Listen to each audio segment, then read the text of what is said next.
enough now and kind of have a feel for it. But you know the expectations, that everybody has for you around here.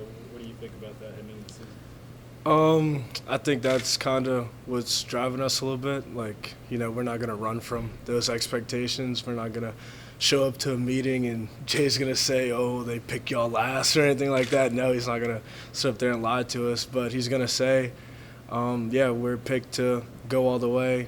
But it's how we show up every day, every game, every practice. Do we show up as the team that's supposed to go all the way, or do we show up as the team that deserves to go all the way? So that's really how we're taking it day to day. This fall, you were talking about how last season you swung at too many balls last year. So Right. how have you changed your approach, and what have you kind of worked on at the plate? I'd say the biggest thing with working on that is really just live at bats, just facing pitchers. There's no way to really stop yourself from swinging at pitches rather than seeing them. You got to see what pitches work for you, and that's what I've been going through. That's the process from the fall and to these little spring scrimmages. So I've been kind of working on that, getting that right. When you think of the transformation of this team from when you were a freshman, does it kind of boggle your mind wow? Just the talent level and just. Oh, yeah, definitely. I didn't mean to interrupt you, I'm sorry. But definitely what we've built here in the past 3 years, and I've been a part of it all 3 years, it's crazy to just sit back and kind of look around the locker room.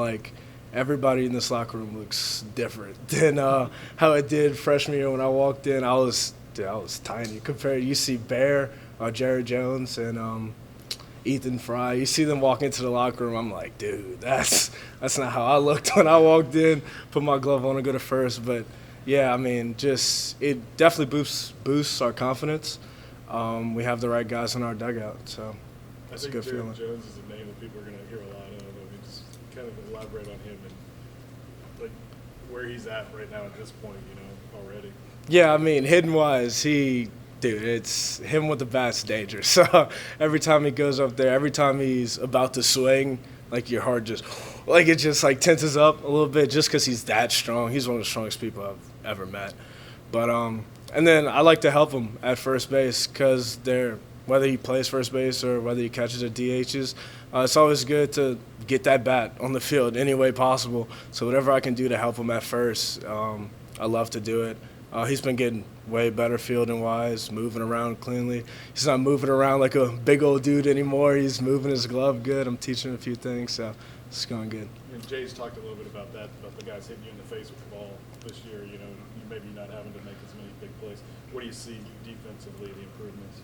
Oh, yeah, that's an everyday thing. When we take a lot of ground balls every day. We're actually going to take ground balls today for a little bit.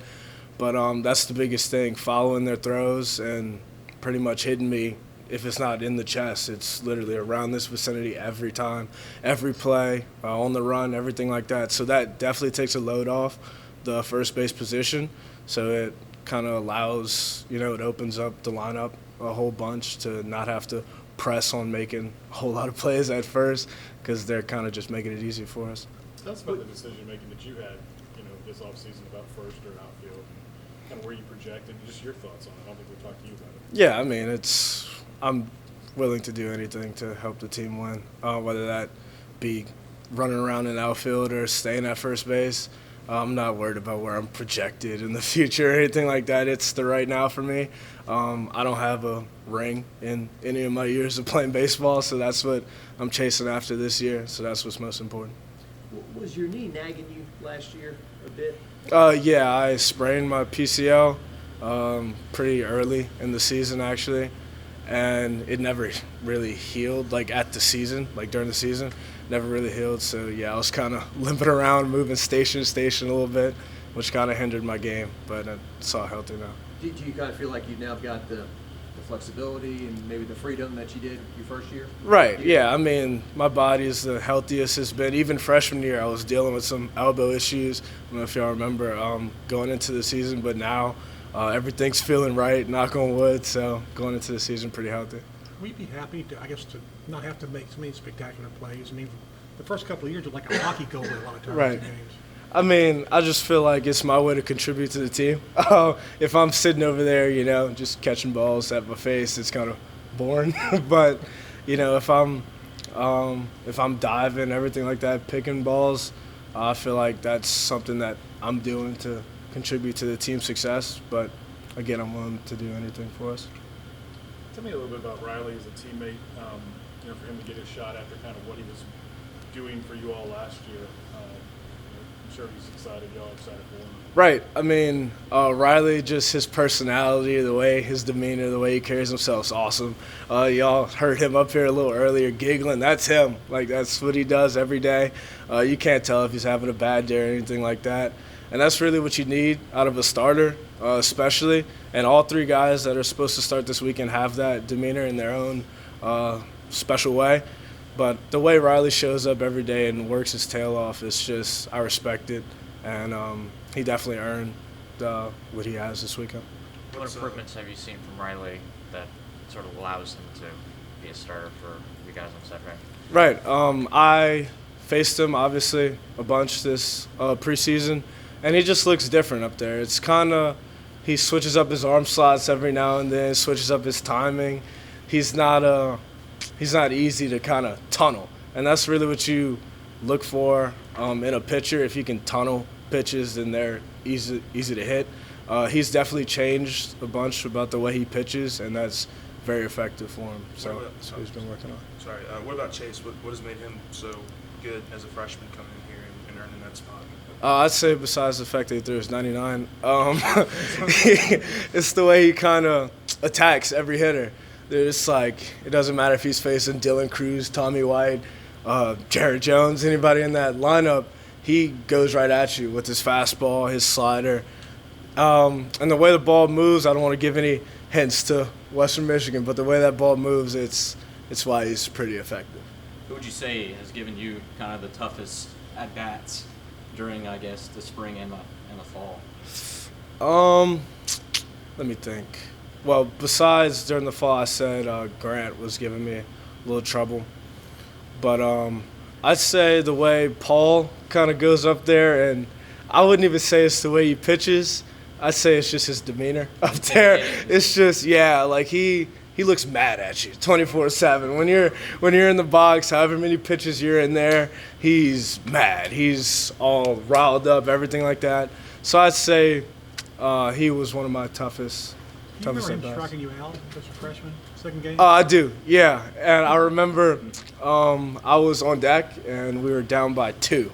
And Dylan, was facing. I was watching him light up the scoreboard. I was like, dude, I don't want to hit against this dude. And then Dylan I think he got to 2 strikes. So I'm like, okay, maybe I won't have to face him. Then, of course, Dylan hits a home run. So I'm walking up there like, not only do I have to hit, we're only down by 1 now, so they expect me to do something. I think it was like 3 pitches, dude. I didn't even see him. It was over. But yeah, I remember that definitely. How do you see that for most of the pitchers? Like, do you see an improvement from what Wes has been able to kind of do, unlock with them? You've seen that across the board. Yeah, definitely. It's easy to see the confidence they have in all their pitches. Like last weekend, I faced Ty a couple times, and I got to him the first time, but I came back the second at bat, and I got to the same count. And if it was Ty from last year, I would have got the fastball I was sitting that count. But then he goes back-to-back changeups on me, and the count's 2-2 now. Then he goes 97 on my hands, and he strikes me out. That's just him having confidence now in that curveball he has, that changeup he has, which is disgusting. But that's what Coach Wes Johnson has brought to these pitchers, that confidence that they can throw anything in any count, no matter what. Trey, you've seen what playing the last 2 years and this conference, which means you're playing against the best teams in the country, what the best teams look like.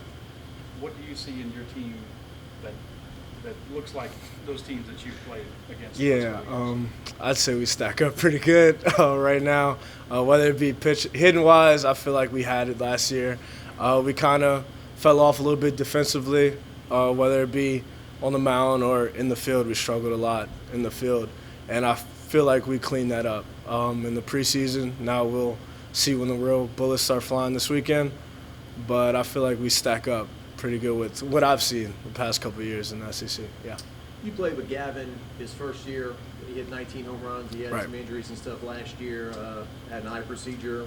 You think he could be closer to what he was 2 years ago this year with you guys, or what do you see out of him? Yeah, it's just the way that he shows up too. The way he shows up every day, and you can't tell if he's had a bad day or a good day. Obviously, he's been going through a little bit in the preseason, but that hasn't stopped him from being the leader he is, the captain he is, the motivator in the locker room. And the way he's been hitting the ball recently, I mean, he almost hit 2 home runs in the scrimmage the other day. So, yeah, I feel like Gavin's going to be back to Gavin, definitely. You touched on Gavin, but like, can you maybe elaborate on like Cade Beloso and his leadership on this team and some of those other guys? Right. I mean, I wouldn't be where I'm at mentally without having Cade in my corner. He really didn't have to take me under his wing like he did, but I appreciate him for it every day. And the way I can just lean on him, whether I'm having a good or bad day, we have a lot of conversations really at first because it's really just me and him over there. The other 2 are catchers. So we talk a lot. We talk a lot about whatever, and he's always there to help me. He's always been the past 2 years, so I appreciate him for it. The tone that Dylan sets for this team, and even Paul to that degree, you get 2 guys at the top Right. that are kind of, I think, really setting the tone for all of you. Is that true? Does it make it easy to fall in line when the best are doing it the right way? Definitely. I mean, when you show up to the field and Dylan Cruz is taking early BP, why are you not taking early BP sort of thing? Or I don't know how it is on the pitcher side, but I'm sure it's the same way. Like Paul's in there working out before or stretching before his pen, why are you not doing it sort of thing. So that's kind of what those 2 guys bring to us in the locker room. Like they're up there, obviously projected, but they still show up every day and do things the right way. So we're in no place to not do the same thing sort of thing. Do you think Jay's more relaxed? I wouldn't say more relaxed. I wouldn't use that word, but I'd definitely say more confident. I'd say he feels like, because he's done the work in the preseason to get the right guys in the locker room, and he sees how it's kind of like a players-driven team, really. Like we have team meetings, everything like that. Like it's not all up to him to get something going, and he likes that. You can see he actually peeked into one of our meetings the other day, and he left with a little smirk on his face, sort of thing. So, yeah, I say he's a little more confident. Feels different? Definitely, yeah. How have you enjoyed NIL in that experience so far? And is it kind of getting you ready for professional baseball in a sense? I'd say, yeah, because it's showing me a side of baseball that I wouldn't have been exposed to if it wasn't obviously a thing. Really, I had to learn how to do taxes and everything like that. I had no idea how to do that. They should teach you that in school, definitely, but I had no clue how to deal with that. But now, because of NIL, I had to figure it out pretty much.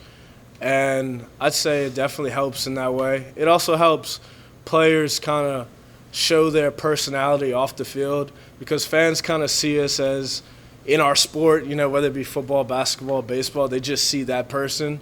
But when you're out there endorsing brands that kind of speak, like say who you are, I feel like that shows them a different side of us. What's the feeling when you drive by one of your billboards and you look up and Oh, that looks cool. Or when somebody sends it to you in a picture when they're driving on the interstate with my hair all over the place. Yeah, that would be pretty cool. Good? Thank you. Thanks, Trey.